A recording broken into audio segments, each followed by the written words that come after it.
"Step away from the car, ma'am." The voice came from a man in a $1,000 suit, standing in front of a $500,000 Rolls-Royce. Eleanor Hayes didn't blink. She had knelt by engines like this for years, just never with him watching. Her jeans were stained with grease, her eyes locked on the faulty fuel system. "We've had 3 certified techs fail," the assistant added, chuckling. "You really think your pickup truck skills will help?" Marcus Whitfield smirked, arms crossed, eyes gleaming with condescension. Eleanor didn't answer.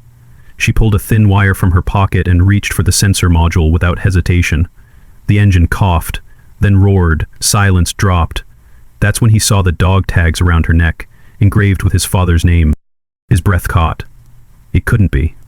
But it was. She wasn't just a mechanic.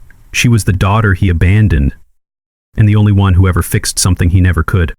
A woman in a faded jacket, fixing a Rolls-Royce while certified mechanics stood helpless? What would you have done in her place? Would you have walked away or proven them wrong? Share your thoughts below. Eleanor Hayes lived in a modest ranch house on the outskirts of Detroit, where the manicured lawns gave way to working-class neighborhoods. Her mornings began at 5:30, not from military habit, but from a lifetime of discipline instilled by her father, Colonel Thomas Hayes, and her grandfather, Major General William Hayes. Both men had served their country with distinction. Both had understood engines the way poets understand words. She'd inherited more than their last name. She'd inherited their gift for seeing the soul of a machine, for hearing what metal whispered when it was about to fail. After 15 years in the Air Force, Eleanor had traded her lieutenant colonel insignia for civilian clothes. But she'd never stopped learning. That's what brought her to Apex Automotive Academy, not for the certificate, that meant nothing compared to her military commendations, but to understand how civilian automotive technology had evolved while she'd been maintaining F-22 Raptors at 40,000 feet. The first day of class had set the tone for everything that followed. Richard Barnes, the lead instructor with 30 years at Ford, had looked at her registration form with barely disguised condescension. Military experience, he'd read aloud to the class of 23 students, all but 3 of them men in their 20s. "Well, I suppose changing oil in Humvees is a start, but this is precision engineering we're dealing with here." The laughter that rippled through the classroom had been meant to establish hierarchy, to put her in her place. Eleanor had simply taken her seat in the back row, her father's challenge coin solid in her pocket, a reminder that competence never needed to announce itself. The Rolls-Royce problem manifested during a high-profile visit. Marcus Whitfield had come to announce a partnership between his automotive empire and the Academy, bringing his personal phantom as a gesture of confidence in Detroit's automotive future. The irony wasn't lost on anyone when the car died in the Academy's own garage, refusing to start despite the efforts of Barnes and his hand-picked team of instructors. They'd run diagnostics, checked the obvious culprits, even called Rolls-Royce's technical support line. Nothing. It was Eleanor who'd recognized the symptoms from halfway across the garage, the particular way the engine had coughed before dying. The subtle smell of vapor-locked fuel that civilian mechanics often missed because they'd never dealt with it at altitude. "I need a .8mm feeler gauge, a thermal scanner, and an oscilloscope," Eleanor said quietly, already mapping the problem in her mind. Barnes scoffed from behind her. "This isn't some military surplus, Jeep, Hayes. You can't just—" But Whitfield raised a hand, curious now. "Give her what she needs." The tools appeared within minutes, and Eleanor went to work with the precision of a surgeon. First, she checked fuel pressure at 6 critical points, her movements economical and certain. The thermal scanner revealed what she'd suspected, a temperature gradient in the combustion chamber that shouldn't exist. The oscilloscope confirmed it when she found the anomaly in injector number 3. The problem was vapor lock in the high-pressure fuel system, combined with a failing temperature sensor, a 1 in 1,000 occurrence that mimicked 3 other problems. In military aviation, they called it a cascade failure. In civilian terms, it was nearly impossible to diagnose without specific experience. Eleanor didn't explain as she worked. She initiated a cold shock reset, a technique developed for fighter jets operating in extreme conditions. Remove power, create a specific temperature differential, restore power in a precise sequence. The entire process took 12 minutes. When she turned the key, the V12 engine roared to life with a sound like thunder clearing its throat. The silence that followed was deafening. Whitfield's team of engineers had spent 2 hours accomplishing nothing. This woman in faded denim had solved it in less time than it took to order lunch. The backlash began within hours. Barnes filed a formal complaint with the Academy board, claiming Eleanor had prior knowledge of the fault, that she'd somehow orchestrated the entire scene to embarrass the institution. No amateur could diagnose that problem, he insisted during an emergency faculty meeting. She's either a fraud or a plant. The accusation might have died there, But Barnes had allies. Kyle Morrison, son of a major academy donor and leader of the younger students, began spreading rumors that Eleanor was a mechanic groupie, trying to seduce the wealthy CEO. The story grew in the telling. She'd been seen near Whitfield's hotel.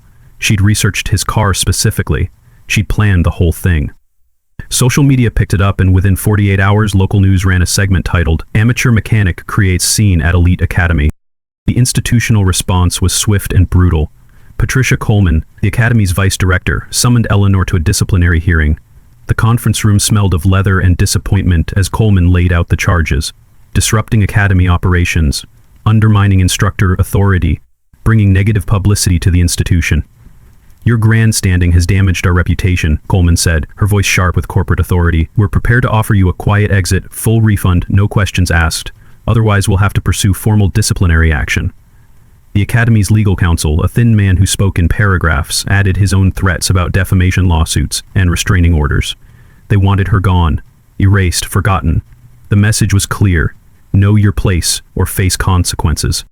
Through it all, Eleanor carried her father's challenge coin. It was worn smooth from decades of handling, first by him during 3 tours in Vietnam, then by her during her own service.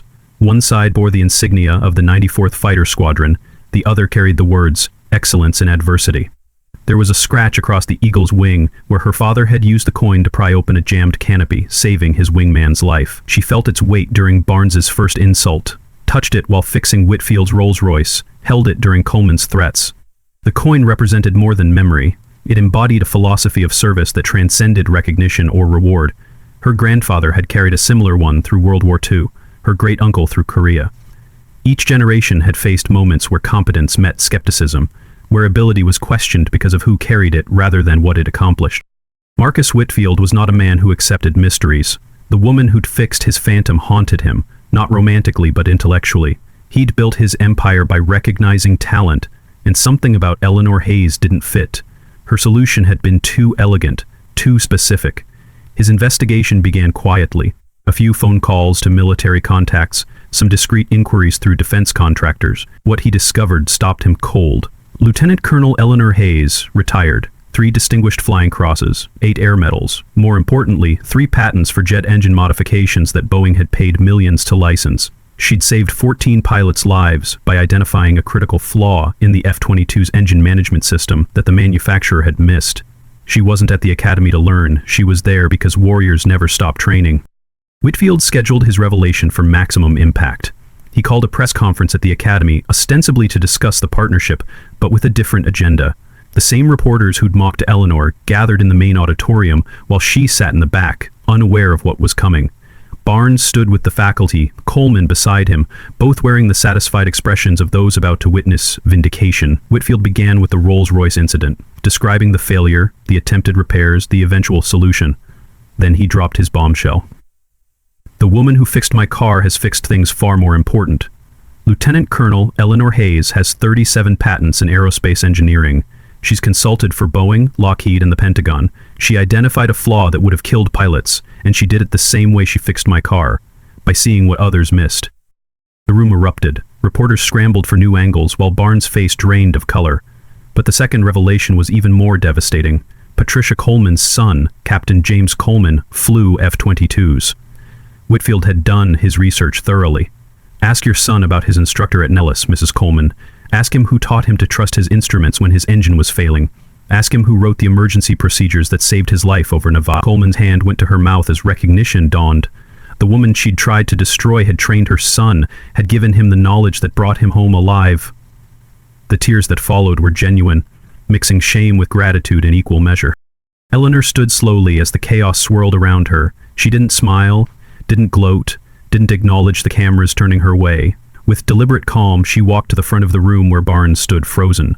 From her pocket, she withdrew the challenge coin and placed it gently on the podium before him.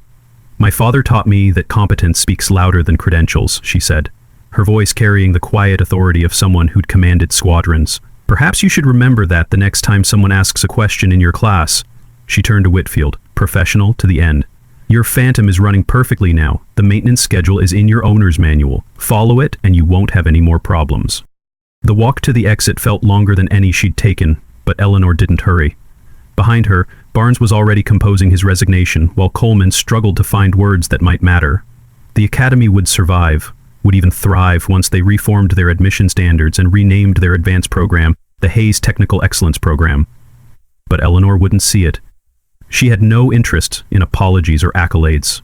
The coin remained on the podium, its scratched eagle a reminder that some victories aren't about winning, but about maintaining dignity when the world tries to take it away. Outside, Detroit's sky was gray with approaching rain, and Eleanor Hayes disappeared into it without looking back, another warrior choosing anonymity over acclaim. Some battles are won not with power, but with dignity. The question remains, if you were Eleanor Hayes, would you have stayed to accept their apologies, or would you have walked away knowing that the greatest victory is needing no one's validation but your own? Retry Claude can make mistakes. Please double-check responses. Research Beta Opus 4.